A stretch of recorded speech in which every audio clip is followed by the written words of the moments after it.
Hey everyone, I'm Steve. Welcome back to Kettle Haven Ranch. Today we're out in the field that we've been working on getting rid of gophers. If you recall in part one, we couldn't use the gopher machine out here. There's too many rocks.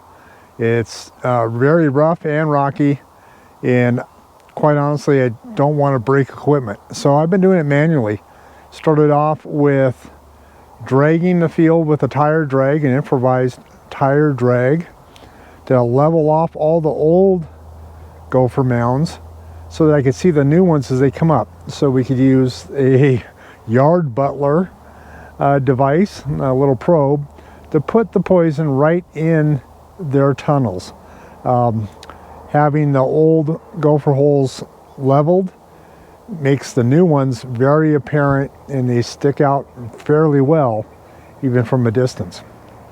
So in this video we're going to go around and look at some of the progress we've made. I tried doing this with a drone, just didn't turn out right because you can't tell how high the mounds are, and the old smeared mounds look the same from the sky as the new 3D mounds. So we're going to do this with the tractor cam, and I'm sure anyone driving by, you can see me out here in the middle of the field talking to my tractor, is probably texting it all over social media. But we are going to run it out. I'm going to do a voiceover so you guys miss all the lovely tractor sound, and let's see what we got. And then we'll stop and poison on the way, and hopefully not too many times.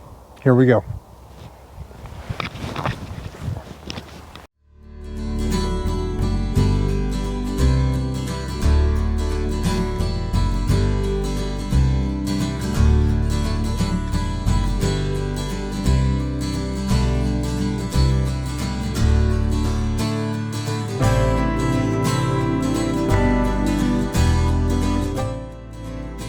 Okay, here is our first customer. This is a new hole. This new mound that's come up here, it is near the boundary with a rocky area, and we have the horseshoe shape. So actually I'm going to go over here, try this side. Nothing apparent. Try this side. Whew. There we go.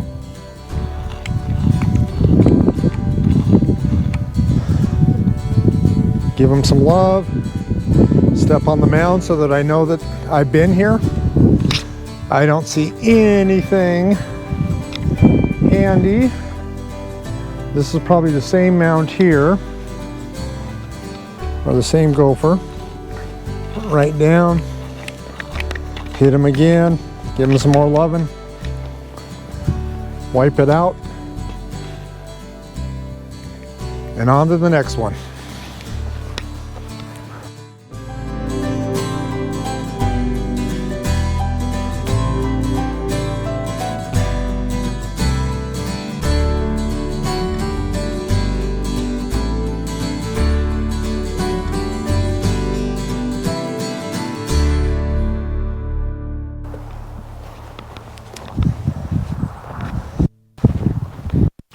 Okay, these mounds here, actually I had poisoned here yesterday, here, here, and here, but I think I missed this one, or it's a new one. Don't see the hole on that side. There we are over here. Boom.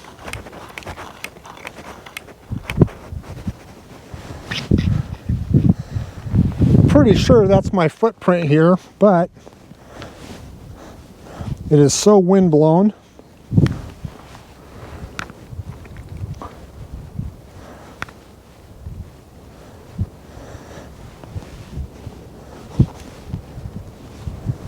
And there are no real good ones there.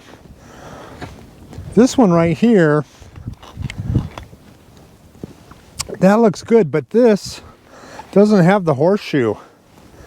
I'm sort of thinking this might be a field mouse on this mound right here. Although that's a pretty good tunnel.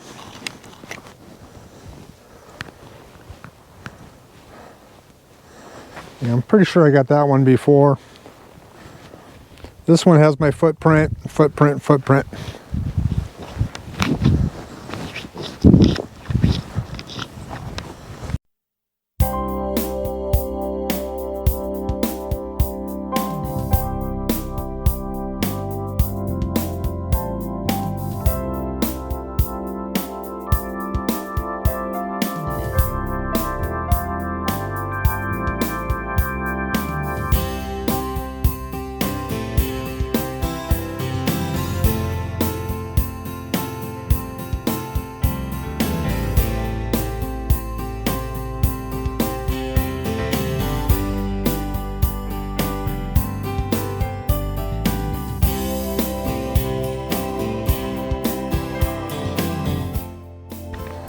And here's another fresh one.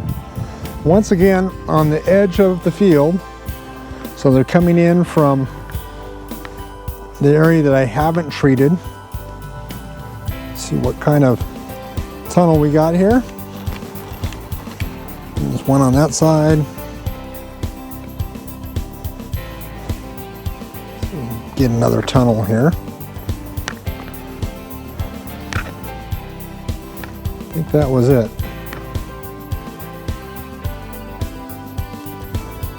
Boom, there it is. There's the main tunnel. Give it a little extra. There we go. Hand step on it. Okay.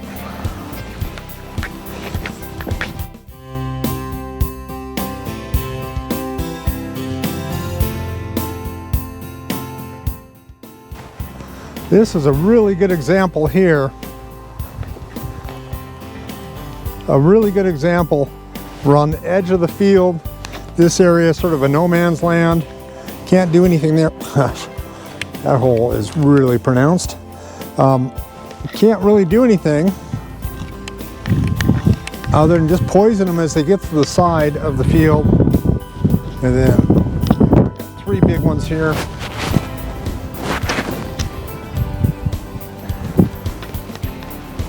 This ground is so soft, it's hard to walk in. And that is because of all the mounds. You can imagine cattle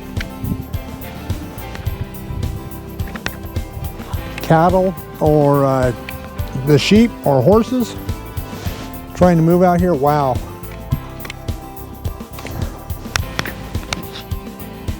It's hard enough as a human. Really run the risk of twisting ankles. You could break a leg too. Hit it just right. Let's move on.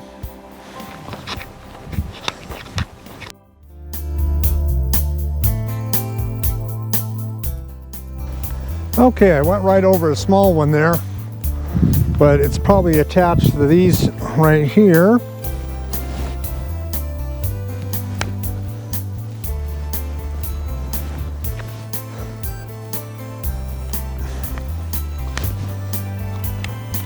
Sure know when it's there.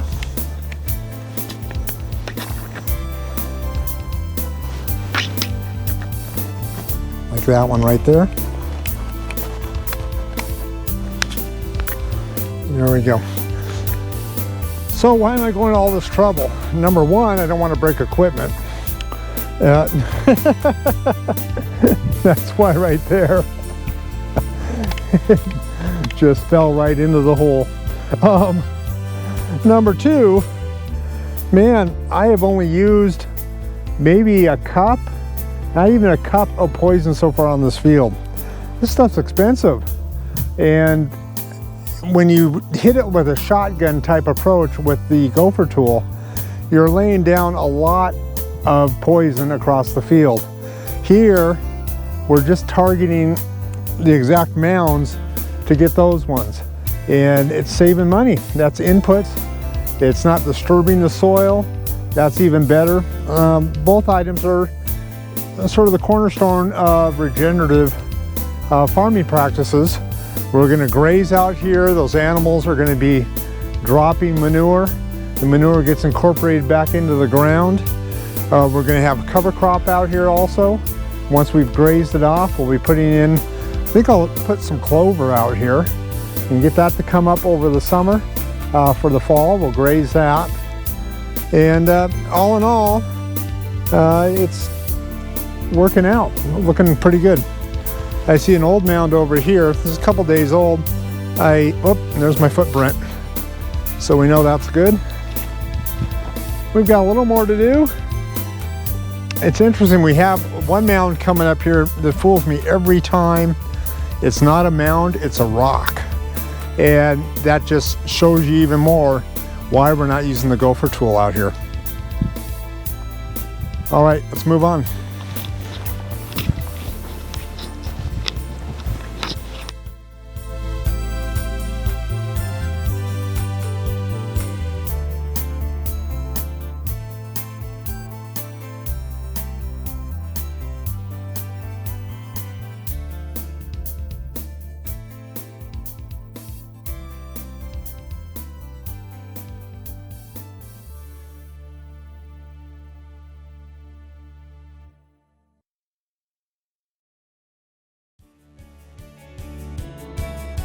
So I stopped here to show you the areas where we weren't able to use the drag. Right here with the mounds, those older mounds, they look like mounds, right? But we know they're old, there's nothing new. You don't have the fine dirt on top. It's definitely weathered. It was in the corner where I couldn't run the drag out. But this pasture right here on the other side of the electric fence was filled with holes. It was one of the trouble spots. And the same what we just came through was probably the worst part in the whole area. As you can see, hitting it every day, we're able to really knock down that gopher population. And it's important in the springtime to do this. Getting it in the early spring is before they go through their mating cycle and before they start dropping tons of baby gophers. So if we get those adults now that made it through the winter before they can start having litters, it'll make a significant impact on the overall population. That is the way to go. Otherwise, we'd end up with 3 times as many new mounds coming up, and it would be a real pain in the butt to do it this way. But knocking them down now, significant. Just like the same with your hornets. Your yellow jackets right now, if you see a yellow jacket queen, at least at our latitude, right up on the northern border of the United States, if you kill that queen now, you're maybe erasing thousands of yellow jackets over the rest of the summer. She doesn't get a chance to reproduce, start a hive. They just come out of their dormancy during the wintertime. And unlike the honeybee, they do not have a brood already going. They have to lay and get their workers going to establish their hive. Take them out now and you save yourself a world of hurt later. That'll wrap it up for this video. This project though will continue, and I may do some updates down the road. Of course, with having those gophers coming in from the rocky areas, the gophers coming in from the neighbor's property, that does cause a problem, and we'll have to keep up on it. But by knocking them down now, we're saving a world of hurt later. The next thing I'll do in this project is our upper field, and in that field we will be using the gopher machine. And that gopher machine is a 3-point. It makes an artificial tunnel down in the area where the gophers are. I've already erased that area with the drag so we can get an idea about the population. And instead of doing 20 acres and putting poison in everywhere randomly, we'll just aim for the targeted areas where we have a population. That'll be coming up next week. If you like our content, please like, subscribe, hit the notification bell, and I better get back to doing some farming. Everyone take care, stay safe, stay healthy.